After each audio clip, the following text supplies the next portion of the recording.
Hindi mo na siya kinakausap. Hindi ka na bahagi ng mundo niya. Pero bakit kaya ikaw pa rin ang naaalala niya? Hindi na kayo magkausap. Hindi ka na niya hinahanap. Wala ka na sa pictures, wala na sa chats, wala na sa stories niya. Para bang wala ka na talaga sa buhay niya. Pero kahit wala ka na, bakit kaya may mga babae pa rin hindi ka makalimutan? Bakit kahit tahimik ka na, parang ramdam pa rin ang presensya mo? Sa video na ito, pag-uusapan natin ang emotional, pero kalmadong paraan para maiwang marka sa isang babae kahit wala ka na sa tabi niya. Hindi ito tungkol sa pagbabalik. Ito ay sa tungkol sa pagkakaroon ng impact na hindi madaling mabura. Kapag wala ka na sa eksena, dun ka mas naiisip. Kapag hindi ka na available, dun siya mas napapaisip kung nasaan ka. Kapag hindi ka na bahagi ng araw-araw niya, doon niya mararamdaman ang pagkukulang. Hindi mo kailangang iparamdam. Ang pagkawala mo mismo ang nagpaparamdam. Bakit? Kasi ang katahimikan, pinupuno yan ng imahinasyon. Kapag hindi ka nagte-text, hindi ka nagpo-post, hindi ka nagpapaalala, siya na mismo ang mag-iisip kung nasaan ka, anong ginagawa mo, at kung may bago ka na bang kasama. Kapag iniwan ka, ang karaniwang reaksyon ay magdrama. Pero ang lalaki na pinipiling manahimik at ayusin ang sarili, iyon ang lalaking hindi madaling makalimutan. Hindi ka nagmakaawa, hindi ka nagpakumbaba para lang balikan. Tumayo ka sa harap ng sakit at pinili mong maging buo. At ang ganitong uri ng lalaki, iniisip ng babae hanggang gabi. May mga lalaki na sinusubukang magpanggap na okay sila kahit hindi. Pero kapag pinili mong harapin ang realidad ng pagkawala at hindi mo siya pinilit, doon siya matututo kung gaano ka kaiba sa mga naging bahagi ng buhay niya. Kapag nagbago ka, hindi mo kailangang ipakita, hindi mo kailangang i-post. Hindi mo kailangang ipangalanda ka na okay ka na. Kapag nagbago ka sa katahimikan, naging misteryoso ka. At sa isip ng babae, ang misteryo ay hindi niya kayang tiisin. Uulit-ulitin niya sa sarili niya ang mga tanong. Paano siya naka-move on ng ganon? Masaya pa ba siya kahit wala ako? Bakit parang hindi na siya naghahanap? Ang lalaking nagpakita ng tunay na malasakit, ng consistency, ng depth, ay nag-iwan ng emotional imprint. Kahit hindi ka na niya kausap, may bahagi ka ng puso niya na hindi niya mabura. At ang bahaging yun, madalas bumabalik kapag mag-isa siya. Ang pagpapatawad na walang inaasahang kapalit, iyon ang tumatama. Kapag pinili mong hindi magalit, hindi magparinig, at hindi manumbat, mas lalong bumabalik sa kanya ang bigat ng ginawa niya. Bitter na ex, madami na siya niyan. Pero ang tahimik na ex, yun ang hindi niya makakalimutan. Walang away, walang issue, walang closure kasi hindi mo na kailangan. At sa isip niya, ikaw ang what if na hindi niya napanindigan. Paano? Sa bawat lalaking dumarating sa buhay niya na kulang, ikaw ang panukat, ikaw ang comparison, at ikaw ang iniisip niyang, sana siya na lang ulit. Minsan kasi, hindi mo kailangan maging present para manatili. Kapag ang essence mo ay naging parte ng habits niya, ng routines niya, ng standards niya, hindi niya agad-agad yun mabubura. Hindi mo kailangang maging perfect. Hindi mo kailangang maging pinakagwapo, pinakayaman o pinakaromantic. Ang kailangan mo lang, maging totoo at matutong lumayo ng may dignidad. Dahil sa huli, ang lalaking hindi nagpumilit ang siyang hindi nalilimutan. Kapag wala kang reply, wala kang comment, wala kang kahit anong paramdam, dun siya napapaisip. Ang utak ng tao ay ayaw ng walang closure. Kaya ang katahimikan mo ay pinupuno niya ng, naka-move on na kaya siya? May bago na ba siya? Bakit parang okay na siya kahit wala ako?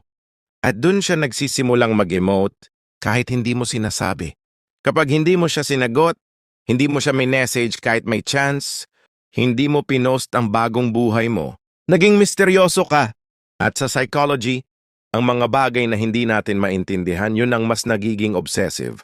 Yung music na pinakikinggan nyo noon, yung lugar kung saan kayo huling nagkita, yung pagkain na madalas nyong kinain, kahit hindi mo ipaalala, bumabalik ka sa kanya sa maliliit na detalye.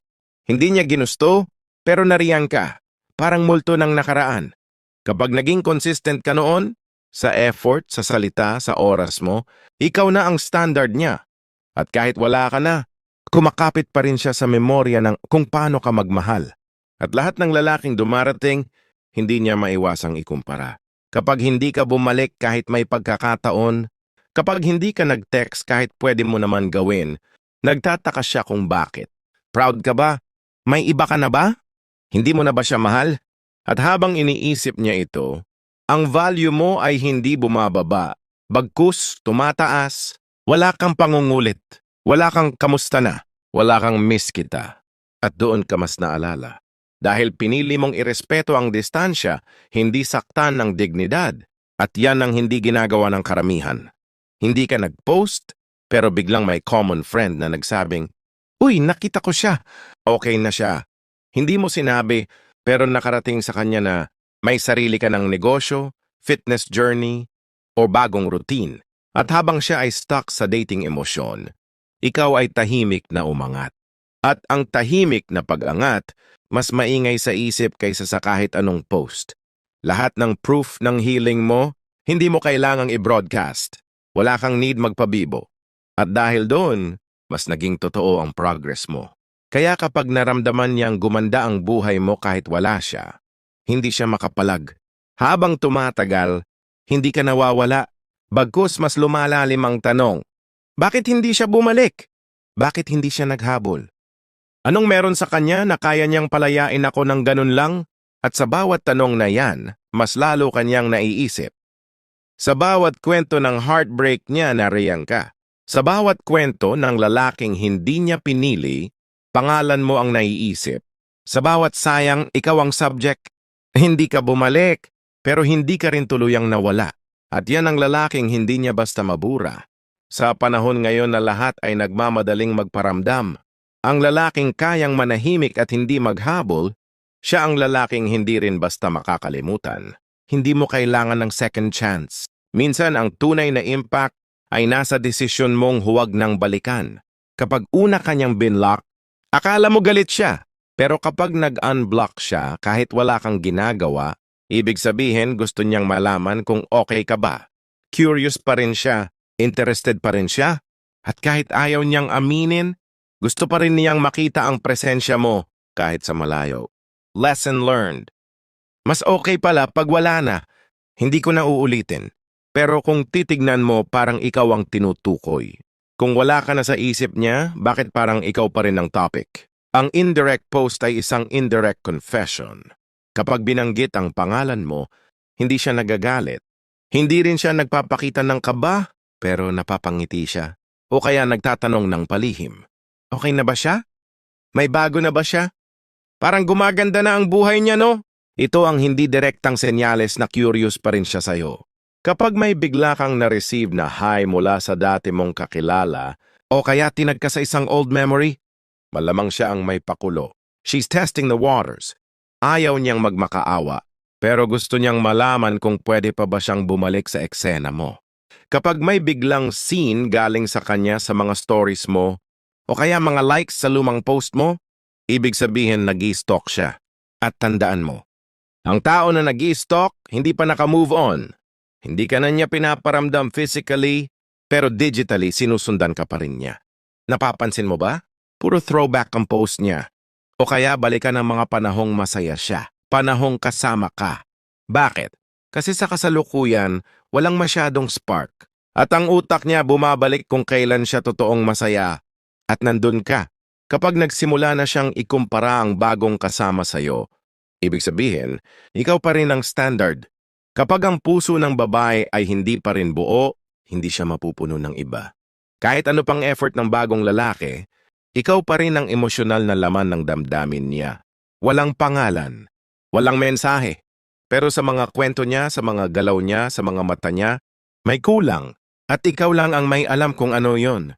Lahat ng babae may tinatawag na what if. At kung ramdam mong kahit wala ka na sa buhay niya, ikaw pa rin ang iniisip niyang sana ikaw na lang, malinaw na senyales yon na hindi ka pa rin nabubura.